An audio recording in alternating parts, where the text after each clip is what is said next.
다윗의 인생 속에 그 가정 안에 일어난 일을 보면서 한마디로 좀 요약을 하면 죄의 후유증이다 이렇게 얘기할 수가 있겠습니다.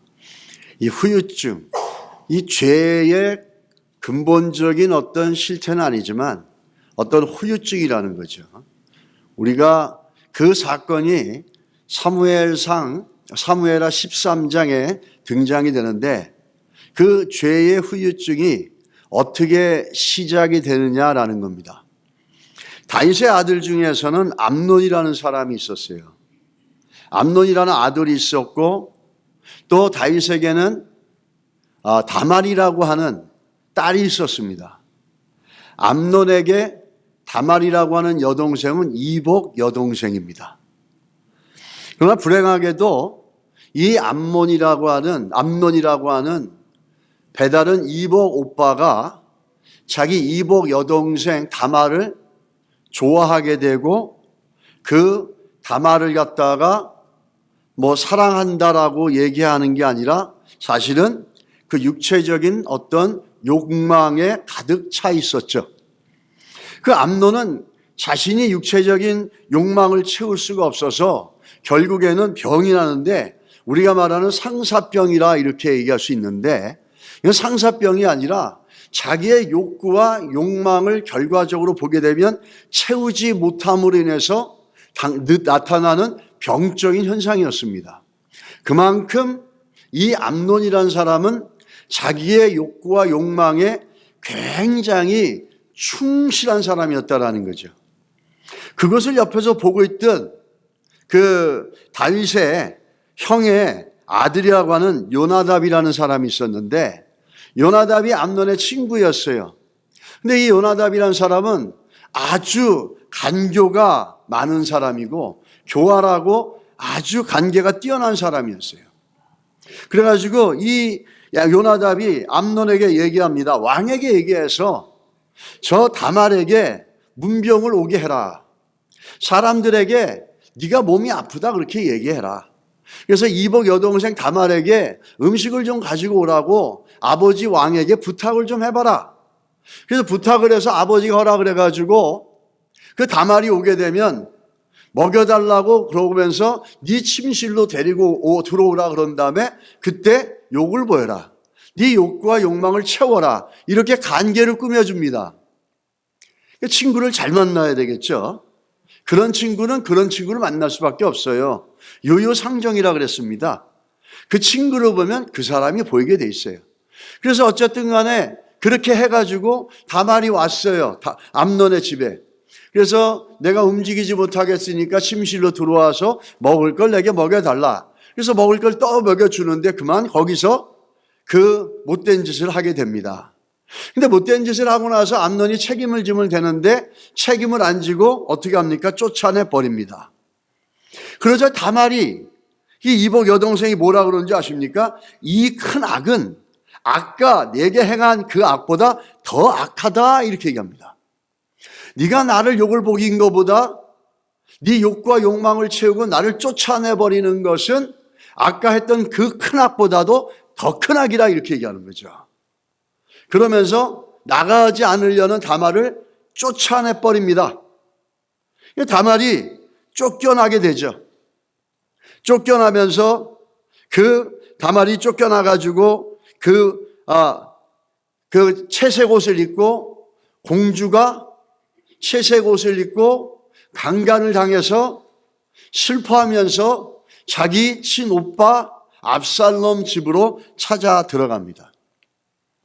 그 압살롬은 가만히 있어라, 참고 잠잠히 있어라 이렇게 얘기하면서 혼자서 이 일을 어떻게 복수를 할 건지 그 일을 도모하기 시작합니다. 그리고 나서 2년 후에 양의 털을 깎는 시간들입니다. 이건 축제의 시간이에요. 쉽게 말하면 한국으로 말하면은 예전에 농번기 때 추수해가지고 수확을 거두리는 날입니다. 그래서 온통 축제 기간이죠. 인심도 후하죠. 가는 곳마다 밥도 주고 먹을 것도 주고 그러지 않습니까? 그런 시간인데 그때 압살롬이 자기의 형제들을 다 초청을 해서 거기서 어떤 일을 벌입니까? 암논이라고 하는 사람을 죽여버리게 되죠. 그러면서 다윗의 집안의 불화와 갈등과 불행이 시작이 되어집니다. 이것은 그냥 단순하게 다윗의 집안의 불화와 불행이 시작되어졌다라기보다는 다윗의 집안의 죄의 후유증이 시작되어진 겁니다. 이 죄의 후유증, 여러분 몸에 큰 병을 치르고 나면은 질병을 치유하고 나면 그 병을 치유했어도 그 이후에 후유증 같은 게 남습니다. 후유증이 남아서 몸에 기력이 없다든지 에너지가 없다든지 이러는 기간들이 있지 않습니까? 심할 때는 교통사고 같은 것들은 그 후유증이 더 크겠죠. 낳고 나서도 치유가 됐어도 그 후유증은 굉장히 클 수 있습니다. 이 죄라고 하는 것들도 죄가 있으면 근본 뿌리가 있으면 그 근본 뿌리가 갖다 주는 것들이 후유증이 있어요. 우린 죄와 허물이다 이렇게 얘기하죠. 이 죄와 허물 다 죄의 영향력이에요. 죄가 있으면 죄의 허물이 있는데 쉽게 표현하자면 죄의 후유증이라는 거예요. 이 죄의 후유증이 지금 어디에서 시작되어집니까? 다윗의 가족 안에서 시작해요. 죄는 누가 지었습니까? 다윗이 지었어요. 다윗이 지었는데 한 사람의 죄가 그가 속해 있는 공동체인 가장 가까운 가정에 흘러들어가고 그 죄의 후유증은 어디까지 퍼져나갔습니까? 이스라엘 전역까지 퍼져나갔잖아요. 이 죄의 후유증이 굉장히 무섭다라는 것들을 오늘 다윗을 통해서 볼 수 있다는 거예요. 한번 죄를 짓는다는 거, 그게 그 죄를 처리하고 회개시켜 나가고 할 수 있죠. 용서받죠. 근데 그게 그렇게 간단하게 끊어져 버리고 해결되어지지 않는다는 걸 보여줄 수 있습니다. 물론 우리에게는 해답이 있습니다. 그렇지만 우리는 요 주의를 기울여야 되는 것이 죄에 대해서 요 주의를 기울여야 되는 이유와 배경이 되어지는 게 이 다윗의 사건입니다. 다윗의 이 죄의 후유증이 어떻게 시작됩니까? 아버지가 죄를 졌는데 그 죄의 후유증은 지금 온 가족들이 겪고 있는 겁니다. 그리고 그것은 더 나가서 왕권의 문제까지 가서 이스라엘 전체까지 그 후유증이 퍼져나가고 있다는 거죠. 이 죄의 후유증이 어떻게 시작되냐면 그 가정에서부터 시작이 되고 있죠. 여러분, 고통에도 여러 가지 종류가 있어요. 또 슬픔에도 다양한 종류가 있습니다. 근데 부모로서 가장 아프고 또 가장 슬픈 게 어떤 게 있겠습니까? 부모로서 가장 아프고 슬픈 거는 자기의 자녀들 사이에서 서로 죽고 죽이고 또 더 나아가서는 그런 성적인 문제가 일어나는 것을 보는 것이 가장 아프고 가장 고통스러울 겁니다. 자녀들 가운데 분쟁이 일어나서 그걸로 물리적으로도 서로 해를 끼치고 해를 주고 그러면서 여러 가지 많은 아픔들이 거기서 발생을 하는데 부모의 입장에서는 자녀들에게 그렇게 그런 일이 생긴 것만큼 고통스럽고 수치스럽고 아픈 일은 없을 거예요. 근데 이 다윗의 집안에 그런 일이 시작됐다는 거죠. 형제와 형제끼리 서로 간에 성적인 범죄를 저지르고 서로 칼로 죽이고 더 나아가서는 압살롬은 자기 아버지를 공격해서 왕위를 찬탈하려고까지 합니다. 아버지를 죽이려고 하고 왕권에 눈이 멀어서 아버지를 쫓아내고 끝까지 죽이려고 하는 그런 아들의 모습을 볼 때 아버지인 다윗이 겪어야 될 마음의 아픔과 고통은 우리 사람이 갖고 있는 언어로 표현하기가 어려울 겁니다. 얼마 전에 한국에 이런 기사가 났습니다. 딸 집 사준 뒤 아파트 복도서 산다. 충격의 현대판 고려장. 이란 제목의 기사예요. 80대 할머니인데 딸에게 아파트를 사주고 나서 쫓겨나서 아파트 문 앞에서 20일 가까이 숙식을 하면서 거기서 들어가지도 못하고 있었다는 거예요. 그래서 그 기자가 가서 물어봤더니 이 노인네는 남편과 함께 동대문에서 유명 신발업체, 재화업체를 운영을 해서 상당히 큰 돈을 벌었다고 합니다. 그래서 두 딸과 한 아들이 있었는데 그들을 열심히 잘 가르쳤고 큰딸과 아들에게는 수십억짜리 건물을 한 채 줬고 막내딸에게는 월세가 600만 원씩 나오는 고시텔을 물려주었다고 합니다. 그런데 아들과 막내딸이 재산 문제로 갈등을 하자 할머니가 아들 편을 들어줘서 고시텔 소유권을 아들에게 넘겨주었다고 합니다. 그러자 막내딸이 자신에게 사준 아파트에 대해서는 고마운 것을 생각하지 않고 오빠는 부자인데 왜 자꾸 오빠에게 주냐고 원망을 했답니다. 2년 동안 같이 살면서도 밥은 따로 먹고 이 할머니는 샤워도 못해서 동네 목욕탕에 가서 샤워를 하셨다고 합니다. 그리고 어머니 모르게 이사 가는 날을 맞춰놓고 그날 어머니한테 쓰레기 버리러 가라 그러고 간 사이에 아파트 대문에 비밀번호를 바꿔버렸다는 겁니다. 그래서 이 어머니는 들어가지도 못하고 거기서 20일을 기숙을 한 거예요. 그렇게 2년 동안 이 어머니가 참으로 힘든 시간을 겪었을 거예요. 그래서 기자가 물어봤답니다. 이제 어디로 가실 겁니까? 물어보자 딸은 이사 갔겠죠. 이 할머니가 대답하기를 어디든지 가야죠. 갈 데 없어도 어디든지 발걸음 닿는 대로 가야죠 라고 얘기를 했다는 겁니다. 여러분, 이 할머니의 마음의 아픔이 자식들에게 재산을 잃은 게 아플까요? 아니면 자식들 사이에 그런 분쟁이 나서 자식으로부터 이런 대접을 받는 것이 더 아플까요? 참 재밌는 거는 자식들은 부모에게 상처를 받았다면 부모라는 이름 때문에 여기저기 다니면서 내가 우리 엄마한테 이렇게 몹쓸지를 당했고 이렇게 학대를 받았고 우리 아버지가 나를 이렇게 상처를 줬고 막 떠들고 다닙니다. 마치 부모에게 상처받으면 자녀들은 그게 뭐 대단한 무슨 위로받아야 될 어떤 것처럼 당연한 어떤 특권처럼 받아야 할 것을 받지 못한 것처럼 떠들고 다녀요. 물론 부모가 사랑해 줘야죠.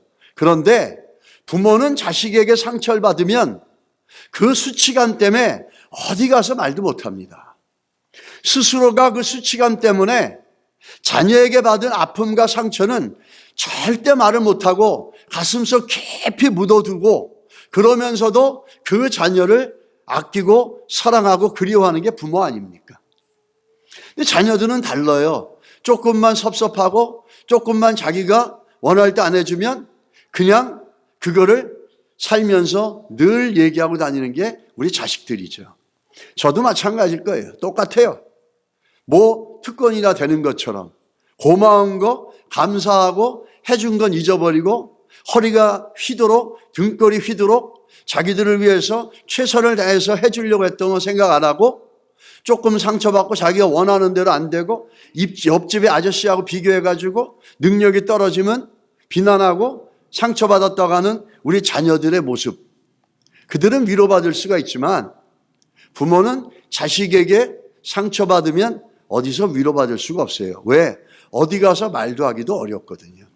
수치스럽고 스스로에게 창피스러워서. 왜? 부모는 자식에게 상처받고 버림받을 때 그게 자기 모습이라고 생각하거든요. 그래서 쉽게 말을 못합니다. 이 다윗은 그런 고통과 슬픔을 겪고 있는 거예요. 근데 그런 고통과 슬픔을 겪고 있을 때 이 다윗에게 이런 일이 발생한 원인이 무엇일까라는 거죠. 다윗은 이 원인이 무엇일까? 한번 우리가 생각해 볼 때 겉으로 보이기에 다윗의 집안 내 수치스럽고 이 비참한 일이 저 못된 암논이라는 놈이 너무너무 성적으로 타락했기 때문에 저 암논이 친구를 잘못 생겼기 때문에 저 요나답이라고 하는 간교하고 간사한 저 친구를 사귀었기 때문에 이렇게 된 것이다. 아니면 다윗의 가정교육이 잘못된 것이다. 아니면 압살롬이라고 하는 아들이 성격이 너무나 잔인한 성격이기 때문에 이렇게 된 것이다. 아니면 다윗이 후궁이 너무 많아서 이렇게 된 것이다.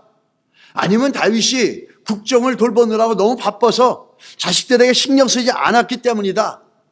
서로 배가 다른 형제들이기 때문에 이런 것이다. 기타 등등 우리가 겉으로 드러나는 원인들을 살펴볼 수가 있습니다. 그런데 이 한 사람의 인생에 일어나는 이 문제와 아픔과 원인, 갈등은 그렇게 단순한 문제가 아니에요. 굉장히 복합적이라는 거죠. 개인의 책임이나 성격이나 환경이나 이것만으로 원인으로서 이야기하기는 부족함이 있다라는 거예요. 뭐가 있습니까? 우리가 다윗의 반응을 보면 알 수가 있어요. 다윗이 자기 자녀들이 그렇게 문제를 일으키고 상처를 자기에게 던져줄 때마다 일괄되게 보이는 반응이 있어요. 사무엘하 13장 21절에 다윗 왕이 이 모든 일을 듣고 심히 노하니라 이렇게 얘기합니다. 화를 내는 거예요. 그런데 아무런 행동도 취하지 않아요. 누구도 원망하지 않아요. 해결하려고 나서지도 않아요.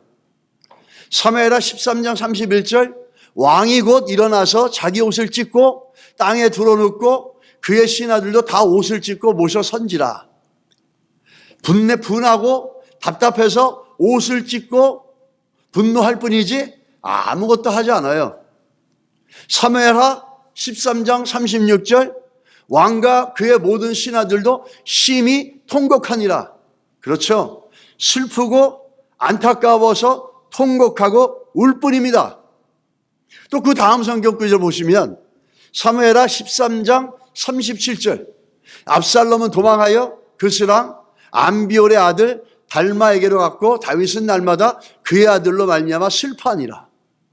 자식들에게 일어나는 문제들에 대해서 분노하거나 슬퍼하거나 노여하거나 또 사무엘하 13장 39절에 뭐라 그럽니까? 다윗 왕의 마음이 압살롬을 향하여 간절하니 암논은 이미 죽었으므로 왕이 위로를 받았습니다. 여기서 위로를 받았다는 의미가 무슨 말인 줄 아십니까? 체념했다라는 거예요. 다윗은 자기 자녀들에게 문제가 일어났을 때 거기에 대해서 노여하고 낙심하고 체념하고 슬피 울기만 했지 그것에 대해서 이 원인을 찾으려고 그러고 그 문제를 해결하려고 달려들거나 누가 그 원인인지 누구를 원망하거나 그런 게 전혀 없어요. 그저 노여하고 그저 낙심하고 그저 울고 나중에는 어떻게 합니까? 체념했다라는 거죠. 이렇게 하잖아. 암논 저 녀석이 왜 저랬을까? 압살롬이 왜 저랬을까? 이렇게 누군가를 갖다 원망하며 원인을 찾으려고 하지 않습니다. 왜 그럴까요? 다윗은 원인을 알고 있기 때문이에요. 다윗은 이런 상황의 원인을 알고 있었기 때문에 자기가 할 수 있는 게 아무것도 없다라는 거예요. 뭐죠? 자신의 죄의 후유증이 지금 가정 안에서 어떻게 드러나는지를 보기 때문에 자기가 할 수 있는 어떤 것들도 여긴 존재하지 않아요. 다윗은 이 문제의 원인을 자기가 해결할 수 없기 때문에 절망하고 분노하고 낙심하기만 하지 아무런 행동도 취하지 않는 겁니다. 이 다윗이 밧세바 사건을 통해서 자신 안에 있는 것이 무엇인지를 발견했죠. 그래서 시편 51절에 보면 51편 17절에 보면 상한 심령이라고 그래요. 저 broken heart이라는 거예요. 그러면서 그 밧세바의 사건을 통해서 하나님 앞에 철저하게 마음이 부러진 거예요. 그 마리아가 옥합을 깨듯이 항아리를 깨듯이 마음이 깨져버린 거예요. 하나님 앞에. 그러면서 철저하게 회개하며 그 의미 속에 뭐가 있죠? 하나님의 은혜가 필요하다는 거예요. 나는 이런 존재라는 거죠.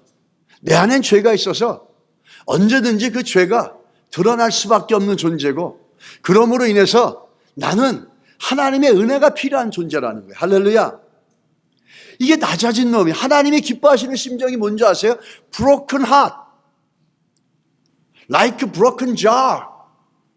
상한 심령. 상한 심령은 뭡니까? 하나님, 내가 다윗이 이런 거죠. 그동안 승승장구했습니다. 제가 너무너무 잘 나갔습니다. 전쟁에 나가는 것마다 다 이겼습니다. 그리고 막힌 게 없었습니다.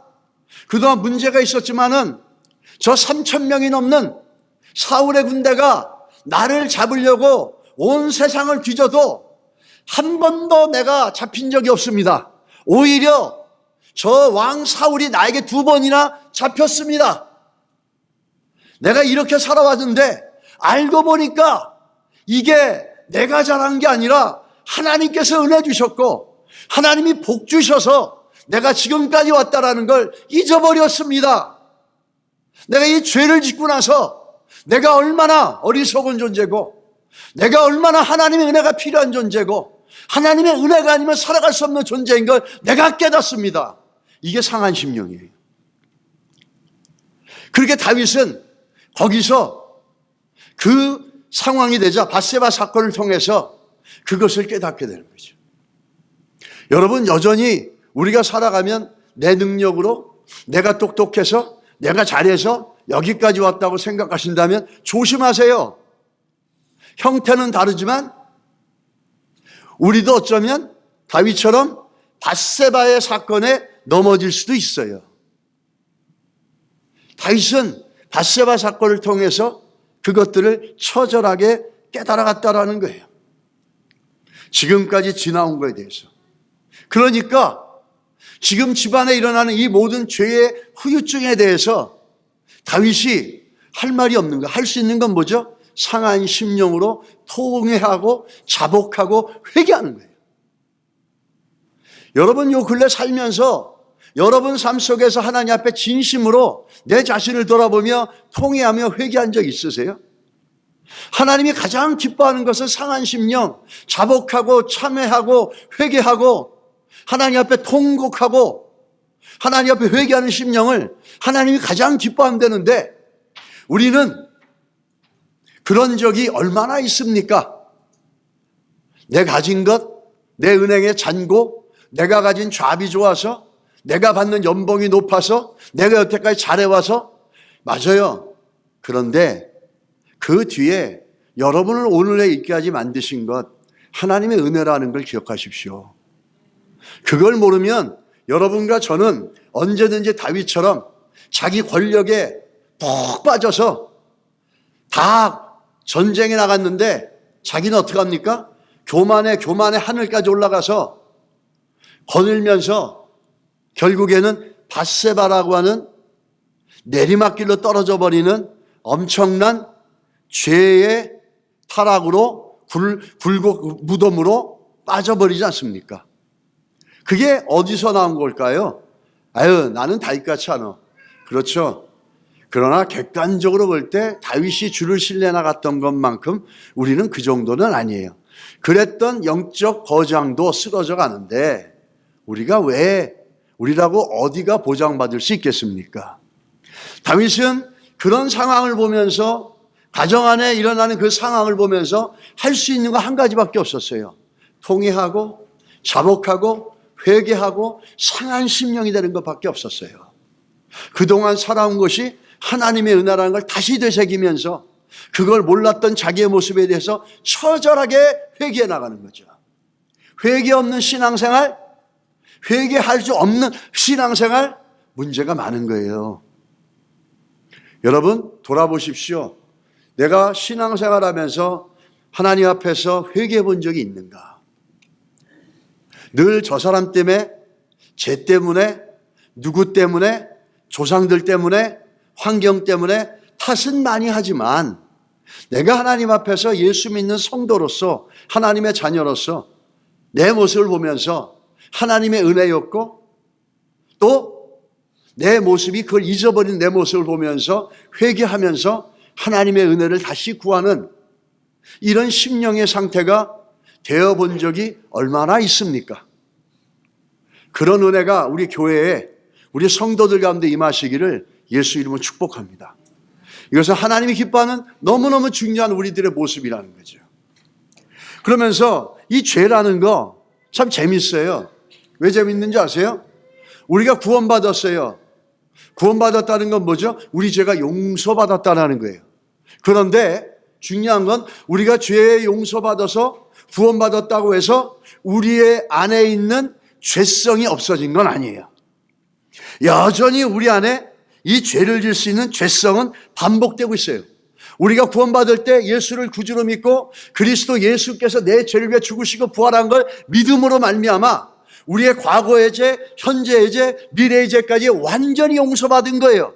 근데 그렇다고 해서 우리 안에 있는 죄성이 없어져서 다시는 죄를 반복해서 짓지 않는다는 의미는 아니에요. 그래서 마태복음에 보면 이런 말씀이 있죠. 18장 21절로 22절에 보면 그때에 베드로가 나와 이르되 주여 형제가 내게 죄를 범하면 몇 번이나 용서하여 주리까? 7번까지 하오리까? 예수께서 이르시되 내게 이르노니 7번뿐만 아니라 7번을 70번까지 하라. 7 곱하기 70을 하는 거예요. 근데 요거와 반대되는 말이 있어요. 똑같은 말인데 그건 가인의 자손 중에 라벡이라는 사람이 있어요. 라벡이라는 사람이 뭐죠? 가인을 위해서는 벌이 7배요. 라벡을 위해서는 77배라. 똑같은 얘기예요. 70번에 7번이라는 거죠. 7번을 70번. 70 곱하기 7이라는 거예요. 이 라벡이 얘기할 때는 자기를 건드리면은 그거에 대한 응징과 복수가 70 곱하기 7이 나간다는 거예요. 무한적으로 나간다 이거죠. 근데 그거에 반대로 예수님은 뭐라 그러죠? 우리는 죄를 반복해서 질 수 있다라는 거예요. 여러분과 제가 70번에 7번을 용서해주면 얼마나 좋겠어요. 70번에 70번이라도 용서해주면 얼마나 좋겠어요. 근데 이게 분명한 건 뭐냐면 우리는 죄를 구원을 받았어도 우리는 죄를 반복해서 질 수 있는 죄성이 우리 안에 있다라는 거예요.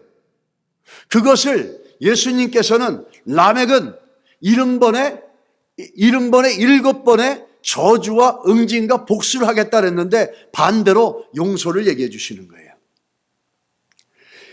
이 얘기 속의 핵심은 뭐냐면 우리 안에는 구원받았지만은 여전히 죄를 반복해서 질 수 있다라는 거예요. 우린 그것을 깨닫고 경각심을 갖고 있어야 된다는 겁니다.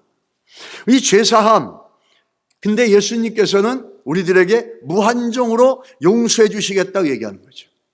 반복되는 이 죄에 대해서 미래에 지을 수 있는 죄도 그리스도의 보혈로 반복해서 반부해서 70번에 7번이 아니라 70번에 70번이라도 주님께서는 그리스도의 보혈로 우리를 용서하신다는 거예요.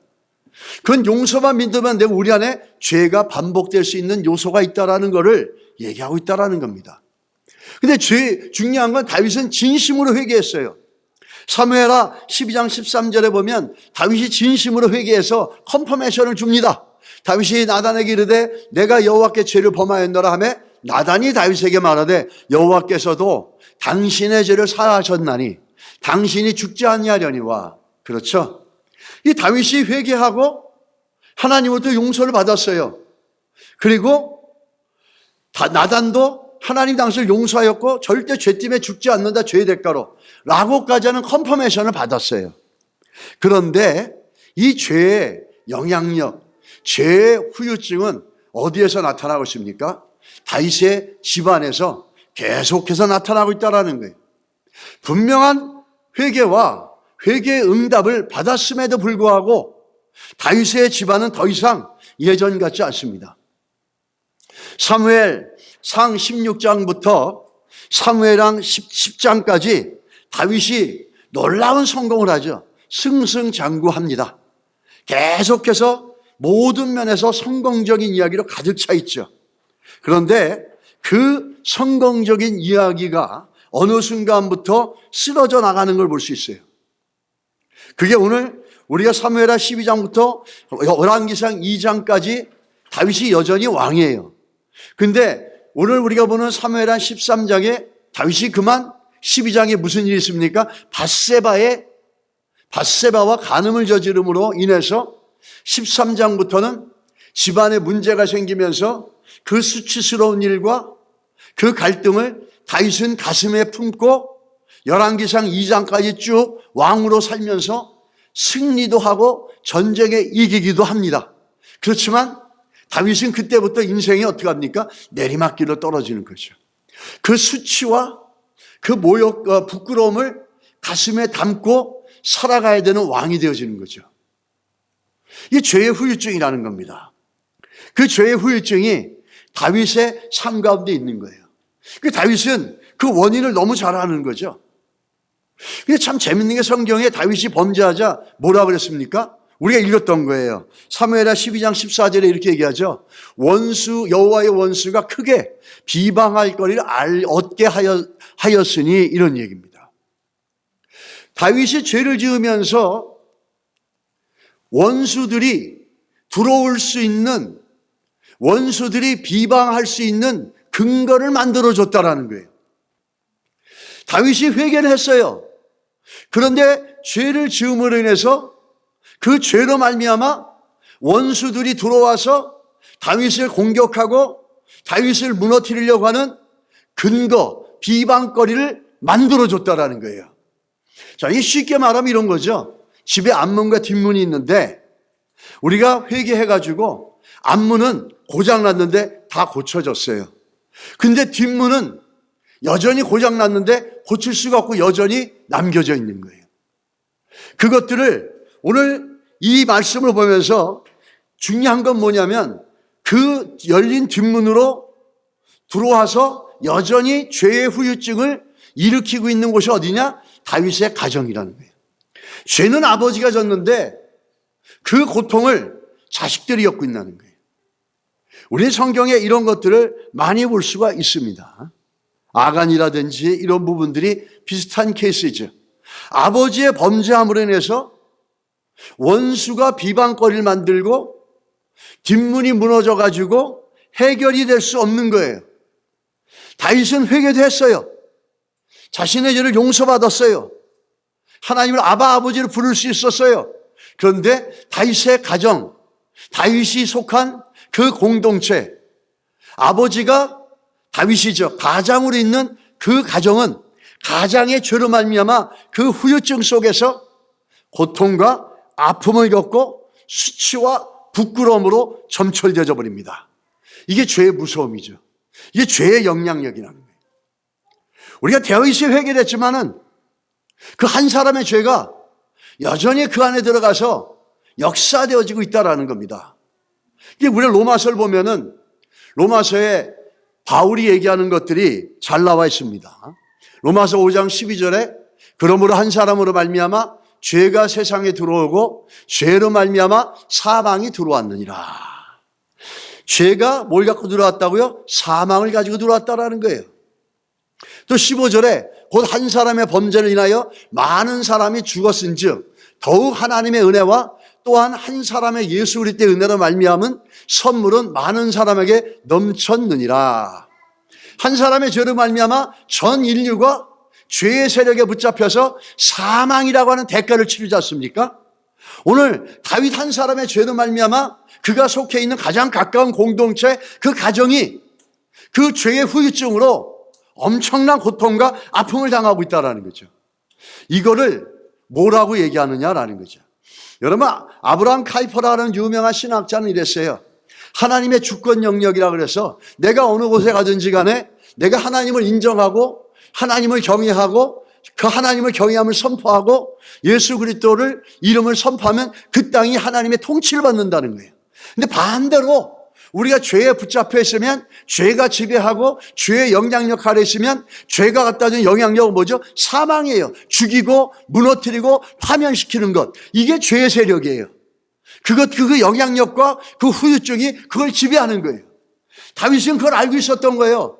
그러니까 자기가 아무리 화를 내고 자기가 아무리 분통이 터져도 아무것도 할 수 없는 거예요. 할 수 있는 거 하나밖에 없죠. 상한 심령이 되는 것밖에 없다라는 거예요. 그래서 다윗은 그런 가운데 구약에서 뭘 외치는 줄 아십니까? 그런 후유증을 갖다가 그런 후유증에 매말려 있으면서 고통스러우자 주를 부르기 시작합니다.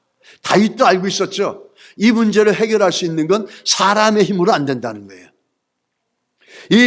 이렇게 한 사람으로 말미암아 아담 한 사람으로 말미암아 온 세상에 죄와 사망이 들어온 것처럼 죄와 그 영향력이 들어온 것처럼, 죄와 그 후유증이 들어온 것처럼 우리 다윗 한 사람으로 말미암아 그 죄의 후유증이 그 가정을 지배하고 있다는 겁니다.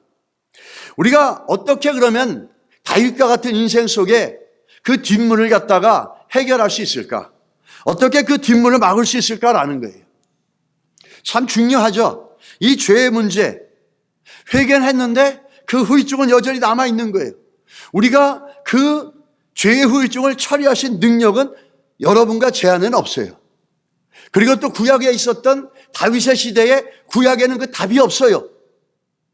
그리고 우리가 살아가는 세상에도 그 답은 없어요. 우리 인간의 능력으로도 그 답은 찾을 수가 없어요. 오직 그 죄와 죄의 사망의 세력과 죄의 후유증을 해결할 수 있는 유일한 것 하나가 뭐냐면 예수 그리스도의 보혈이라는 거예요. 예수 그리스도의 보혈밖에 없다는 거죠. 다윗도 시편에 자기가 범죄하고 나서 내게 주밖에 없다고 고백합니다. 자기의 능력으로 자기가 지은 죄의 후유증과 그 결과로 자기 가정이 파산이 났어요. 자기 가정이 아버지로서 정말 봐서는 안 되는 일들을 보면서 고통과 절망 속에 있는데 그냥 아무것도 할 수 있는 게 없는 거야. 할 수 있는 게 뭐죠? 그냥 자기 죄를 상한 심령이 돼서 병이 깨어져 가듯이 자기 심령을 하나님 앞에 깨트려가지고 자복하고 회개하고 또 회개하고 토기하는 것밖에는 이 다윗이 할 수 있는 게 없는 거예요. 이 죄의 문제는, 죄의 후유증은 인간의 지식으로, 여러분의 프로페셔널 잡으로, 우리의 디그리로 그 어떤 걸로도 해결할 수 없어요. 오직 뭐죠? Through the blood of Jesus Christ. 그것밖에 없다라는 거예요. 그거 외에는 이걸 해결할 게 없다라는 거죠. 그래서 우리는 이제 예수 그리스도 안에서 우리가 설상 범죄했다 할지라도 우리가 그 죄를 주 앞에 용서를 구하고 또 할 수 있는 건 뭐죠? 우린 예수 그리스도 이름으로 그걸 불락할 수 있다라는 거예요. 우린 예수 그리스도 이름으로 저 무너지고 고장난 뒷문을 고칠 수가 있다라는 거예요. 구약에서는 못 고쳤어요. 근데 우리는 고칠 수 있다는 거예요. 왜? We have Jesus Christ. 예수 그리스도가 있기 때문이에요. 그 이름으로 고칠 수 있다는 거예요. 그래서 우리는 그 죄의 후유증과 그것에 대해서 두려워하고 우려하고 염려하지 않아도 된다라는 겁니다. 그 예수 그리스도 보혈로 블락할 수 있다라는 거예요. 그 예수 그리스도 보혈로 픽스할 수 있다라는 거예요.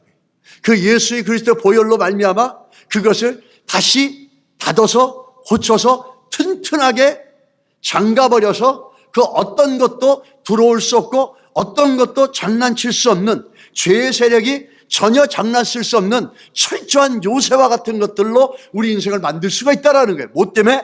예수 그리스도의 보혈 때문이라는 거예요. 여러분, 우리 삶 가운데 때로는 시간이 걸릴 수 있어요. 우리가 이 설교 내용은 어떻게 잘못하면은 그 가계의 저주를 얘기하는 그 신사도 운동하는 사람들이나 이런 것처럼 할 수 있는데 그런 건 아닙니다. 또 그것도 사실 어떤 부분은 좀 우리들에게 설득력 있는 부분이 있어요. 그러나 그럼에도 불구하고 구약의 그 삶을 보면서 죄가 영향력이 있고 죄가 후유증이 있다는 걸 우리는 기억해야 될 줄 믿습니다. 그 후유증에 대해서 해결할 수 있는 것은 예수 그리스도라는 거죠. 우리가 죄를 회개해가지고 회개가 용서받고 회개받을 수 있어요. 그럼에도 불구하고 내가 버블렀던 죄의 영향력 때문에 여전히 그 열매를 따먹을 때도 있고 그 열매가 일어날 때가 있어요. 근데 그것을 막고 그것을 블락킹하고 그것을 다시 픽스할 수 있는 건 뭐죠? 예수 그리스도의 보혈로 블락킹할 수 있다는 거예요. 할렐루야. 혹시라도 그런 영향력이 있다면 예수 그리스도 이름으로 선포하고 고백하고 기도하시고 블락하시고 그리고 어떻게 합니까? 씻어내시기 바랍니다. 밀어내시기 바랍니다. 그것이 우리 안에 들어오지 못하도록 영향력, 그것은 우리에게 주신 예수 그리스도 이름 때문이에요.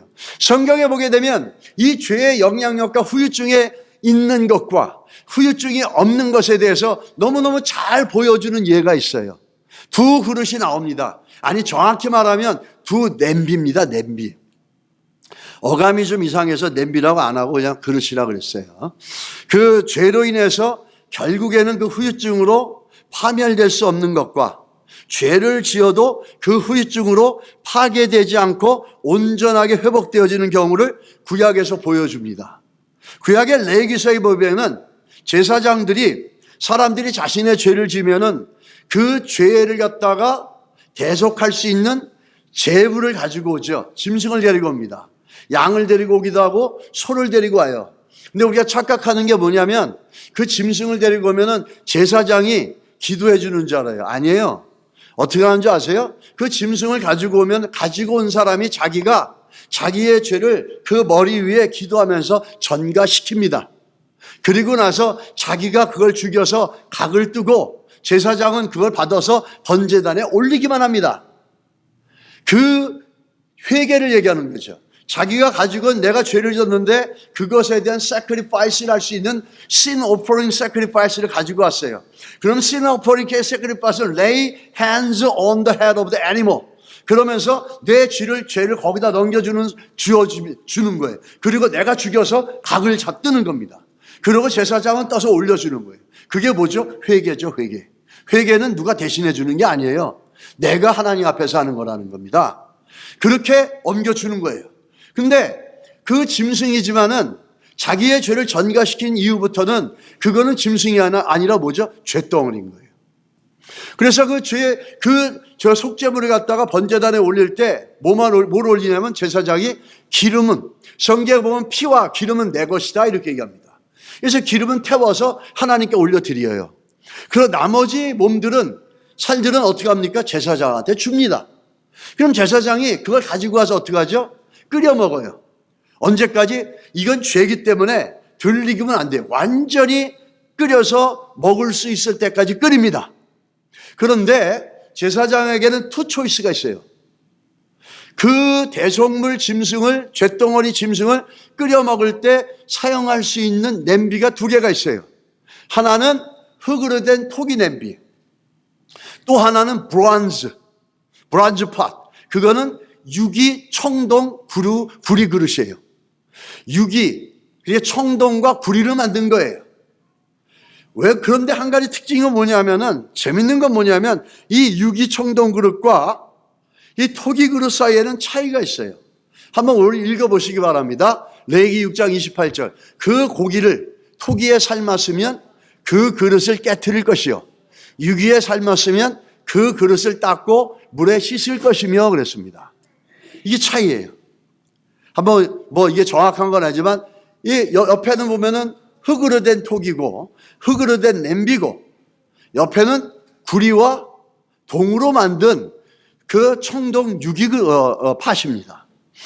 근데 이 차이가 뭐냐 하면은, 여러분, 흙그릇은 그 짐승을, 잿덩어리인 짐승을 거기다 집어넣고 끓이잖아요. 그러면 그 잿덩어리인 짐승의 맛과 냄새가 그 톡에 스며듭니다. 스며들면은 나중에 다른 것들을 갖다 집어넣게 되면 어떻게 하죠? 그 전에 썼던 그 죄의 대속물이었던 그 대속물의 냄새와 맛이 새로운 것에 영향을 주는 거고, 또 한 가지는 그 죄의 대속물을 끓였던 그 토기를 만지면은 그 만지는 것도 불결해진다는 거죠. 그래서 이 죄의 냄새와 맛이 스며들어가서 이거는 더 쓰면 안 되는 거예요. 그래서 산산조각이 나서 깨 부신 다음에 갖다 버리게 됩니다. 예전에 어떤 목사님이 그 성지순례를 갔는데, 저는 한 번도 안 가봤지만 그분이 그러더라고요. 갔는데 자기네가 테이블이 있는데 밥을 다 먹고 났더니 식당에서 사람들이 웨이터들이 들어오더니 보자기 끝에 딱 잡고 쫙 묶고 네 군데 모아서 다 들고 나가더래요. 그래 나가더니 뭔가를 막 쳐서 다 깨가지고 부셔서 버리더래요. 왜 그런지 모르겠어요. 아마 이방인들이 건드렸기 때문에 더럽다 생각했던 건지 몰라요. 그렇게 하더랍니다. 이 토기 그릇을 깨서 부셔서 버려야 될 이유는 뭐냐면, 죄의 대속물이 하는 잿덩어리를 끓일 때 그 잿덩어리에서는 냄새와 향과 맛이 그 토기 속에 배어 들어간다는 거예요. 그건 뭐죠? 그건 후유증이라는 거예요. 죄의 후유증 때문에 가만둘 수가 없는 거예요. 그거는 박살을 내서 쳐서 보내야 되는 거예요. 그런데 두 번째는 뭐가 있죠? 청동 구리 그릇이에요. 여기는 씻어서 그냥 다시 쓸 수 있어요. 청동으로 되어졌기 때문에 맛과 냄새가 배어 들어가지 않아요. 구리로 되어졌기 때문에. 그래서 그 죄의 대성물을 끓이고 난 다음에 다 쓰고 난 다음에 그냥 물로 깨끗하게 씻어서 정결하게 해서 다음에 또 쓸 수 있어요. 왜? 죄의 후유증이 거기는 없기 때문에. 이것은 뭘 얘기하는 겁니까? 오늘 유기 그릇은, 토기 그릇은 예수 그리스도 없는 것을 얘기하는 거고, 이 유기 그릇은 바로 예수 그리스도 안에 있다는 걸 얘기하는 거예요. 여러분과 제가 예수 그리스도 안에 있음으로 인해서 우리의 죄의 용서부, 죄가 용서되어질 뿐만 아니라 그 죄로 나오는 사망의 후유증도 동일하게 씻겨지고 사라질 수 있는 근거와 능력과 조건을, 이유를 우리에게 주셨습니다. 할렐루야. 중요한 건 뭐죠? 여러분이 믿고 블락하고 푸시백, 밀어내고 그것들이 못 들어오게 싸우는 거예요. 예수 이름으로. 그러면 그 후유증이, 사망이라고 하는 후유증이 우리 가운데서 떠나가고 들어올 수 없다라는 거죠. 여러분, 그런 믿음의 은혜들이 우리에게 부어질 수 있게 되기를 예수 이름으로 축복합니다. 우리가 예수를 믿었어도 우리에게 주어진 이 특권과 이 복을 믿음으로 받아서 내 삶 속에 적응하며 싸워나가지 못함으로 인해서 늘 우리는 정말 유기 그릇, 다시 말하면 청동 그릇 아래 살아야 있는데도 불구하고 흙그릇 아래 살고 있는 것처럼 맨날 깨어지고 부서지는 인생이 되어지는 것들을 볼 수 있습니다. 여러분은 흙그릇에 있는 인생이 아니라 어디요? 청동 구리그릇에 있어요. 할렐루야. 우리는 승리한 사람들이에요. 예수 이름으로 승리한 사람들이에요.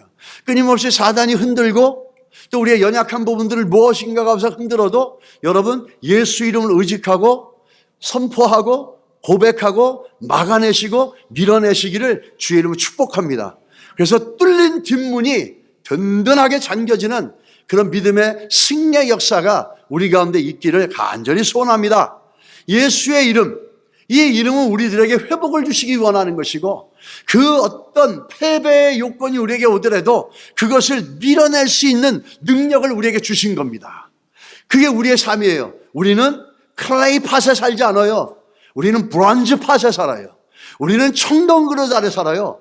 우리는 흙그릇 아래 있는 인생이 아니에요. 기뻐하시고 감사하시고 담대하시고 예수 이름을 선포하며 나가는 믿음의 복들이 있기를 간절히 소원합니다. 그 한국에 나는 하나님의 가능성이고 싶다라는 어떤 젊은 청년이 그런 책을 썼다고 합니다. 그 책을 쓴 사람은 조현영이라는 청년인데 이 조현영 학생은 초등학교 때부터 공부는 관심이 없고 맨날 음악으로 춤추고 노는 것만 관심이 있고 춤은 아주 잘 췄다는 겁니다. 공부는 안 하고 맨날 춤추고 음악 들고 놀고 나돌아다니는 걸 좋아해서 중학교 들어갔는데 성적은 바닥이래요. 그래서 뒤로부터 세야지 빨리 셀 수 있는 성적이 됩니다. 그래 어머니가 너무 가슴이 아파가지고 이 어머니가 순복음교회 집사님이었답니다.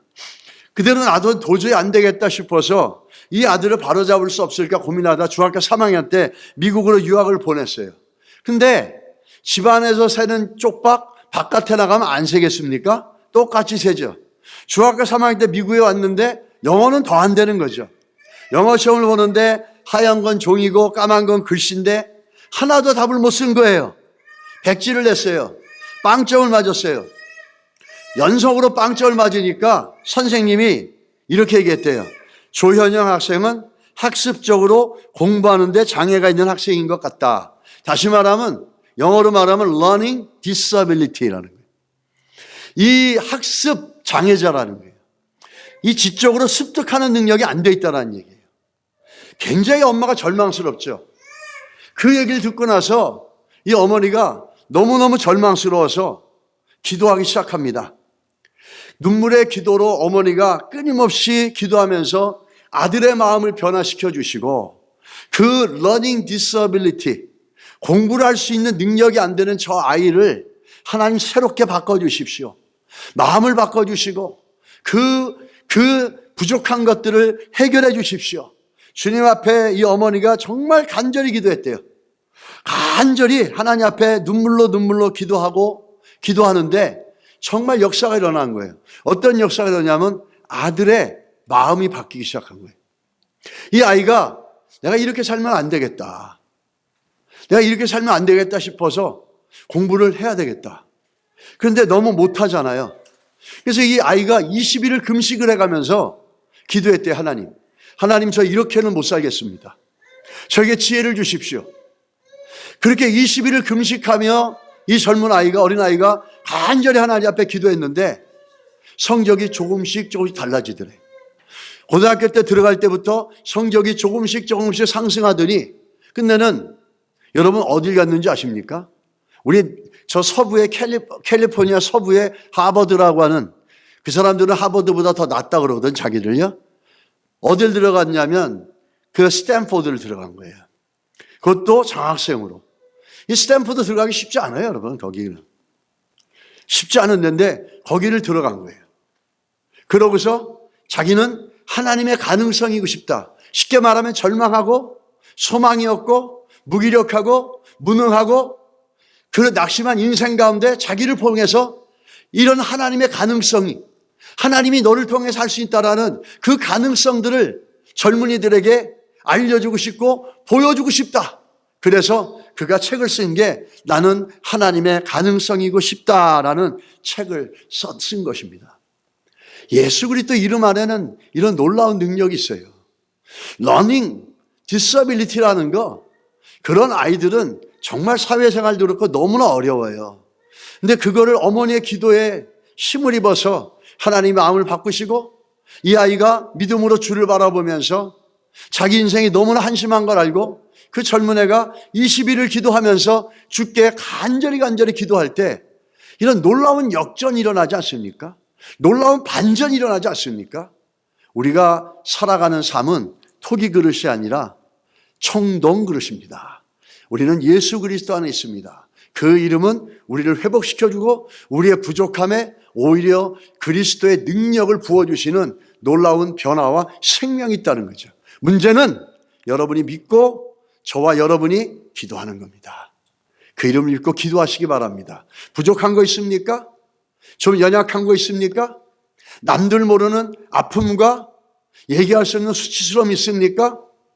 오늘 예수 그리스도 이름으로 내가 청동 그릇 안에 있다는 걸 기억하고 그런 부족함과 연약함들, 그 모든 것들이 씻겨져 나가고 더 이상 방해하지 않은 예수 이름으로 막으시고 밀어내시기를 예수 이름으로 축복합니다. 그 안에 반전이 있을 줄 믿습니다. 우리 골로새서 2장 13절 말씀 같이 읽겠습니다. 시작. 또 너희의 범죄와 육체의 무할례로 죽었던 너희를 하나님이 그와 함께 살리시고 우리에게 모든 죄를 사하시고 아멘.